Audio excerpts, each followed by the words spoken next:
कांग्रेस एक इंदिरा की मौत हुई, इन्होंने हज़ारों सिख को मार दिया। एक राजीव गांधी की मौत हुई, हज़ारों तमिल को मार दिया। तो ये सब तमाम एग्जाम्पल पढ़े। अगर ये तानाशाही नहीं, अगर इसको आप लोकतंत्र बोलते हो तो इसका मतलब आपके हिसाब से पाकिस्तान में सिविल वॉर हो रहा है, पाकिस्तान लोकतंत्र है। ईडी कुछ बोल दे, सीबीआई कुछ बोल दे, इलेक्शन कमीशन कुछ बोल दे, एलआईसी कुछ बोल दे, इनको उस पर भरोसा नहीं होता है। वहीं अगर जॉर्ज सोरस ने कुछ बोल दिया, हिंडनबर्ग ने कुछ बोल दिया, तो उस मुद्दे पर आके संसद में चाचा चाचा करने लग जाते हैं। ऑर्डिनेंस लाए थे 2013 में मनमोहन सिंह जी, राहुल गांधी जी ने उसको फाड़ दिया और वही कुल्हाड़ी मारी, उसी के चलतन खुद फंस गए। अब चोर चोर मौसेरे भाई। इसके पहले वही अरविंद केजरीवाल था जो बोलता था कांग्रेस पार्टी में सुषमा स्वराज भ्रष्ट है, नीतीश कुमार भ्रष्ट है, लालू यादव भ्रष्ट है। अब सब एक दूसरे को बचाने में लग गए हैं। पता है कि अगर एक साथ नहीं आएंगे तो हमारे पास कोई ऐसा चेहरा या कोई ऐसी नीति है नहीं कि हम बीजेपी को, खास करके उस चेहरे को, उस तेज वाले चेहरे नरेंद्र मोदी को हम पराजित कर सके। जब कोई इंसान कांग्रेस से जुड़ा हुआ कांग्रेस से बड़ा बनने लग जाता है, कांग्रेस के गांधी परिवार से बड़ा बनने लग जाता है चेहरा, तब कांग्रेस उसके साथ क्या करती है दुनिया ने देखा है। भिंडरेवाला पंजाब में कांग्रेस से बड़ा बन चुका था ना। आज खालिस्तान के मुद्दे पे आम आदमी पार्टी चुप क्यों है?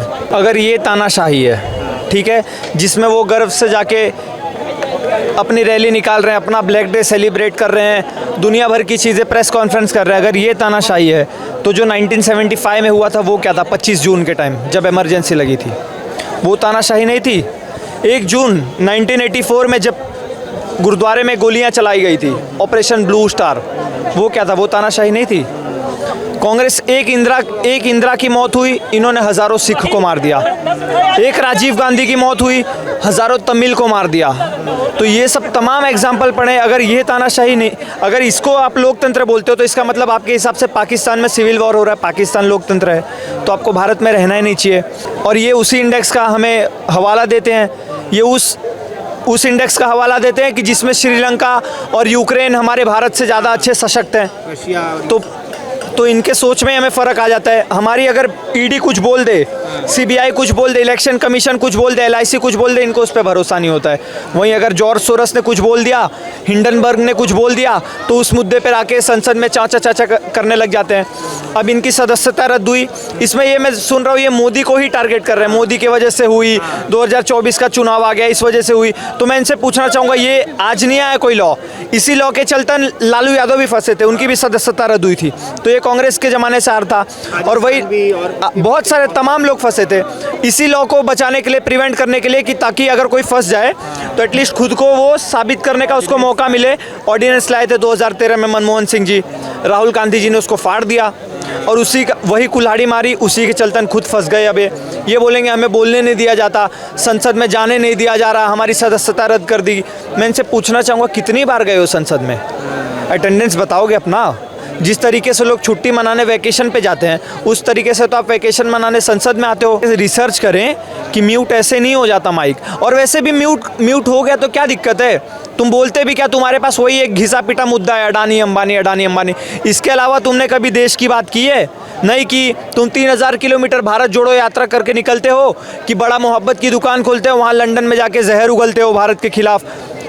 भारत जोड़ो यात्रा कर रहे हो, ट्विटर पे तुम्हारे ट्वीट आता है चड्डी जलते हुए, आरएसएस को जलता हुआ दिखा रहे हो, दंगा भड़का रहे हो। तुमने एक भी ऐसा मुद्दा बता दो 3000 किलोमीटर में जिसमें राहुल गांधी जी ने प्रेस कॉन्फ्रेंस करी हो कि महंगाई बढ़ गई है, बेरोजगारी बढ़ गई है? नहीं, सिर्फ और सिर्फ हिंदुत्व, हिंदू, आरएसएस विचारधारा सावरकर सिर्फ और सिर्फ इसी मुद्दे पे करी। तो यही गांधी है, जब चौकीदार चोर है वाले नारे लगा रहे थे राफेल घोटाले पे, तब 6 बार जाके क्यों माफ़ी मांगे थे? तब तुम्हारा गांधीत्व कहाँ चला गया था? तो सिर्फ और सिर्फ ये दोगलाबाजी करने से और सिर्फ बयानबाजी करने से तुम नहीं जीतोगे। यही सावरकर के खिलाफ बयान दे रहे हैं। इसके पहले जब उद्धव गुट टूटा था तो ये सब महागठबंधन में थे, महाविकास अघाड़ी। अब वही उद्धव ठाकरे हैं जो बोल रहे हैं, राहुल गांधी जी को चेता रहे हैं कि ऐसी बयानबाजी मत करो, सावरकर जी हमारे लिए भगवान है। यही सावरकर है ना? तो भैया तुम ऐसे बयान दे रहे, जितने विपक्षी है सब इनसे टूटते चले जा रहे हैं। ममता जी ने भी बोल दिया कि अगर राहुल गांधी जी नेतृत्व करेंगे तो हम नहीं जीत पाएंगे। वहाँ अरविंद केजरीवाल जी बोल रहे हैं कि मुख्य विपक्षी दल अब हम हो गए हैं, कांग्रेस पार्टी रीजनल बन के रह गई है। चोर चोर मौसेरे भाई। इसके पहले वही अरविंद केजरीवाल था जो बोलता था कांग्रेस पार्टी में सुषमा स्वराज भ्रष्ट है, नीतीश कुमार भ्रष्ट है, लालू यादव भ्रष्ट है। अब सब एक दूसरे को बचाने में लग गए हैं। पता है कि अगर एक साथ नहीं आएंगे तो हमारे पास कोई ऐसा चेहरा या कोई ऐसी नीति है नहीं कि हम बीजेपी को, खास करके उस चेहरे को, उस तेज वाले चेहरे नरेंद्र मोदी को हम पराजित कर सके। तो उनके पास एक साथ आने के अलावा कोई ऑप्शन ही नहीं है। ये 2000 जब से 19 में जीते थे प्रधानमंत्री जी, उसके बाद से ही ये प्रचार कर रहे हैं हम एक साथ महागठबंधन बनाएंगे, महागठबंधन बनाएंगे। 5 साल खत्म होने आ गए, इनका अभी तक एक चेहरा डिसाइड नहीं हुआ। तो इनको खुद को ही नहीं पता कि मुझे उतारना क्या है, तो ये किस तरीके से बीजेपी को हराएंगे। आग है, मशाल में जलती क्या है? आग। अब इन्हें आग लगानी है, अब इन्हें दंगे करवाने हैं, क्योंकि सीधी बात है, सरकार इनकी क्यों सुने? कौन है? आप समझिएगा कि आज राहुल गांधी, पहली चीज़ हम राहुल गांधी की बात क्यों कर रहे हैं? क्या वो सांसद हैं? क्या वो चेहरा बने हुए हैं, लेकिन कहीं ना कहीं मोदी के खिलाफ जो लोग कह रहे हैं कि वो चेहरा है। मोदी के खिलाफ एक अपराधी इंसान चेहरा हो सकता है? सबसे बड़ी दिक्कत हमारी ये है कि हम उन्हें चेहरा मानने की, जो लोग मान रहे हैं, क्यों मान रहे हैं? आज एक वो खुलेआम घूमता हुआ अपराधी है, 2 साल की इम्प्रिजनमेंट है, 2 साल के लिए वो कैदी होगा। अभी तक उन्होंने अपील भी दायर नहीं की, वो अभी अपराधी है। अभी हायर कोर्ट ने ये नहीं बोला है कि उनके सज़ा पे रोक लगा दी जा रही है या कुछ और। जी अभी की टाइम में वो अपराधी है, तो हम दूसरे अपराधियों के साथ जैसा व्यवहार करते हैं वैसा उसके साथ क्यों नहीं? क्योंकि वो गांधी परिवार से आता है। जो भी गांधी परिवार से नहीं सर, गांधी परिवार से, वो एक पारसी परिवार से बिलोंग करते हैं। महागठबंधन तो इन्होंने ही बनाया था। महागठबंधन तो इन्होंने ही बनाया। गठबंधन सर, गठबंधन नहीं हो सकता वो, क्योंकि गठबंधन होता तो शायद जनता का सपोर्ट मिल जाता। क्या जनता का सपोर्ट मिला? महागठबंधन नहीं, महागठबंधन है सर, सबसे बड़ी हकीकत। और आप किस केजरीवाल की बात कर रहे हो सर? वही केजरीवाल जिनका एक नेता जो अभी सिटिंग एमएलए है मॉडल टाउन का, अखिलेश त्रिपाठी शायद उनका नाम है, शायद आज ही उनके लिए जजमेंट आया है ना कि 2020 के चुनाव कैंपेन के टाइम पे जिस लॉ स्टूडेंट को उन्होंने सड़क पे मारा पीटी की थी, वो उसमें दोषी करार दिए गए हैं। ये आज ही जजमेंट आया है, शायद आपको नहीं पता है तो आज या कल में ही वो जजमेंट आया है। शायद अतीक अहमद का मुद्दा इतना बड़ा लोगों की जनता में, और जनता को नहीं बोलूँगा, कहीं ना कहीं मैं मीडिया को ये नहीं बोला अतीक अहमद का मुद्दा नहीं उठाना चाहिए, लेकिन दूसरे मुद्दों को दबाना नहीं चाहिए। ये मीडिया की जिम्मेदारी है। ये मुद्दा क्यों नहीं सामने आ रहा कि उसे दोषी करार दे दिया गया है? क्या आम आदमी पार्टी उसके बारे में कुछ क्यों नहीं बोल रही है? ये भी हकीकत है ना सर। और इतना ही अगर आम आदमी पार्टी है, मुझे एक बात बताइए, आम आदमी पार्टी ने किया क्या है? आज खालिस्तान के मुद्दे पे आम आदमी पार्टी चुप क्यों है? इनके तो फिर अमित शाह का क्या इंतजार कर रहे थे? जिस दिन कार्रवाई हुई, हम सबको पता है कि अमित शाह उसी दिन सुबह वहाँ बैठे थे, भगवंत मान के साथ उनकी मीटिंग हुई थी। तो ये बताइए, अगर उन्हें कार्रवाई करनी थी तो अमित शाह को वहाँ जाने की क्या ज़रूरत पड़ी?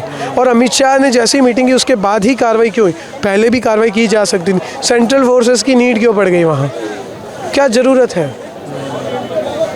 लेकिन कहीं तो ये भी कह रहे हैं कि अमृतपाल को पकड़ा ही नहीं पा रही है केंद्र सरकार भी। सर केंद्र सरकार नहीं पकड़ पा रही, ऐसा नहीं है कि नहीं पकड़ पा रही है। देखो, समर्थक भी अमृतपाल के बहुत हैं, और राजनीतिक संरक्षण उन जैसों को हमेशा से मिला है कहीं ना कहीं, किसी ना किसी पार्टी से। आज मैं उस मुद्दे को नहीं कुरेदना चाहता, लेकिन हकीकत तो यही है ना कि खालिस्तान का बीज कांग्रेस ने बोया था। भिंडरेवाला की हम बात करते हैं, उस समय की बात करें तो कांग्रेस एक बार जब भिंडरेवाला वहाँ पे पनपने लगा, जब कांग्रेस का उसको समर्थन नहीं था, भिंडरेवाला की जैसे इमेज बनने लगी, उस समय तक की बात करें तो कांग्रेस एक बार भी आज़ादी के बाद, पंजाब बनने के बाद एक बार भी सरकार नहीं बना पाई थी वहाँ पर, एक बार भी चुनाव में जीत नहीं पाई थी। तो उन्होंने भिंडरेवाला का राजनीतिक इस्तेमाल किया वहाँ पे राजनीति में आने को। ये हकीकत है। हमारे आज के दर्शकों को, आज के युवाओं को ये अधिकार है जानने का, और मीडिया का दायित्व बनता है ये हकीकत सामने लाने का कि क्या खालिस्तान का बीज कांग्रेस ने नहीं बोया। और कांग्रेस की जो नीति हमेशा से रही है वही भिंडरेवाला के साथ हुआ। जब कोई इंसान कांग्रेस से जुड़ा हुआ, कांग्रेस से बड़ा बनने लग जाता है, कांग्रेस के गांधी परिवार से बड़ा बनने लग जाता है चेहरा, तब कांग्रेस उसके साथ क्या करती है दुनिया ने देखा है। भिंडरेवाला पंजाब में कांग्रेस से बड़ा बन चुका था ना। वो अगर ये बोल देता कि कांग्रेस नहीं तो क्या किया भिंडरेवाला के साथ? अगर भिंडरेवाला को कांग्रेस ने ही इतना बनाया था, जो हकीकत है, साक्ष्य मौजूद है, तो क्यों उनको मारने की ज़रूरत पड़ गई उसको? यानी कि या तो आपने गलत का साथ दिया, आप उस गलती को क्यों नहीं स्वीकारते? आज कांग्रेस उस गलती के लिए क्यों नहीं स्वीकार रही? आज कांग्रेस को क्या ये बोलने की नीड नहीं है सरकार में? और प्रेस कॉन्फ्रेंस जो राहुल गांधी करता है उसमें ये क्या ना बोले कि मेरे पूर्वजों ने जो कांग्रेस चलाते हैं उन्होंने जो गलती की है उसके लिए जो बीजेपी सरकार ने, मोदी ने, अमित शाह ने जो कदम उठाए पंजाब में जाके, उसके लिए मैं मोदी सरकार की तारीफ़ करता हूँ।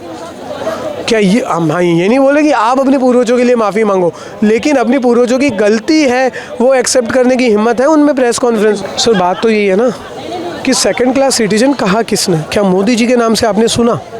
मोदी जी के मुंह से कभी आपने सुना? या किसी भी भाजपा नेता से या जो भी सरकारी नेता है उनमें से सुने? छोड़ो यार, क्या कांग्रेस के किसी नेता के मुंह से सुना राहुल गांधी को छोड़ के? ये बात बोल कौन रहा है? वो बंदा बोल रहा है। आपके कंधे पे बंदूक रख के मैं कुछ भी बोल दूँ, वो एक तरीके से मोदी के या भारत के कंधे पे बंदूक रख के अपना एजेंडा सेट नहीं कर रहा। उसी ने कहा ना, आज तक किसने कहा सेकंड क्लास सिटीजन? भारत धर्मों में बटा देश है। हिंदू सिखों को बोलते हैं कि हमारी चादर है।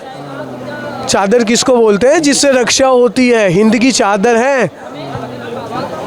सिखों का कलावा ओम की पहचान है, तलवार भवानी की पहचान है, और गुरु ग्रंथ साहब के हर दूसरे पन्ने पे राम का नाम है। क्या बात करते हो आप? तो इतनी नफरत कहाँ से आई फिर? ये नफरत राजनीतिक है। इसी राजनीतिक नफरत से उन्होंने पाकिस्तान बनाया। मैं आपको एक एग्जांपल देता हूँ सर, अभी ताज़ा। मानते हैं राहुल गांधी के साथ अभी जो हो रहा है वो परेशान होंगे उससे, मतलब जो भी हो रहा है इंसान परेशान होता है। सही हो रहा है लेकिन परेशान तो होता है सर। मुझे एक बात बताइए, अगर इंसान परेशान है तो वो उसे कोई भी त्यौहार नहीं दिखाई देगा, लेकिन उसको रमज़ान ही क्यों दिखाई दे रहा है? अब मैं ये बताता हूँ कैसे। आप उनका ट्विटर अकाउंट खोल के देखिए ना, उन्होंने रमज़ान की मुबारकबाद दी है। लेकिन उन्होंने हिंदू नववर्ष की हिंदू नहीं, भारतीय नववर्ष की मुबारकबाद क्यों नहीं दी? चैत्र नवरात्र की मुबारकबाद क्यों नहीं दी? गुड़ी पड़वा की मुबारकबाद क्यों नहीं दी है? बधाई क्यों नहीं दी है? उन्हें रमज़ान याद है, बाकी सारे ही क्यों याद नहीं है? सर मैं थोड़ी बोल रहा हूँ, वो बंदा खुद कर रहा है, सबूत सामने है। इस पे वो क्यों नहीं बोल पा रहे हैं? वो क्यों नहीं कर रहे हैं? बोला नहीं, वो क्यों नहीं कर रहे हैं? सर सदस्य तो जरूरत हुई है जो वो बोलते बाबा मोदी ने किए, उनके बनाए हुए कानून ने किया। कानून संविधान की देन है। तो क्या ये अपने ही पैर पे कुल्हाड़ी मारने जैसा हुआ? सर वो कानून अपने पैर पे कुल्हाड़ी मारने जैसा नहीं हुआ। कानून तो अच्छा किया उन्होंने, और कानून भी उन्होंने नहीं, सुप्रीम कोर्ट ने बनाया था एक्चुअली, ठीक है। लेकिन बात यह है कि उसको खत्म करने के लिए ऑर्डिनेंस मनमोहन सिंह लाए थे, और उस ऑर्डिनेंस को फाड़ा मीडिया के सामने राहुल गांधी ने था। कर्नाटक की एक जनसभा में उन्होंने ही, शायद कर्नाटक का नहीं कहीं और पे, मुझे याद नहीं है, लेकिन उस जनसभा में उन्होंने प्रेस कॉन्फ्रेंस करके फाड़ा था, मैं इस अध्यादेश का विरोध करता हूँ। ये भी, इसका भी ये नहीं है मैं मन से बोल रहा हूँ, साक्ष्य मौजूद है। आप लोगों ने भी शायद कवर किया होगा, मीडिया वाले भाइयों ने। तो सर ये पैरों पे कुल्हाड़ी मारना नहीं है। ये राहुल गांधी जो है ना, मानसिक दिवालियापन के शिकार हैं।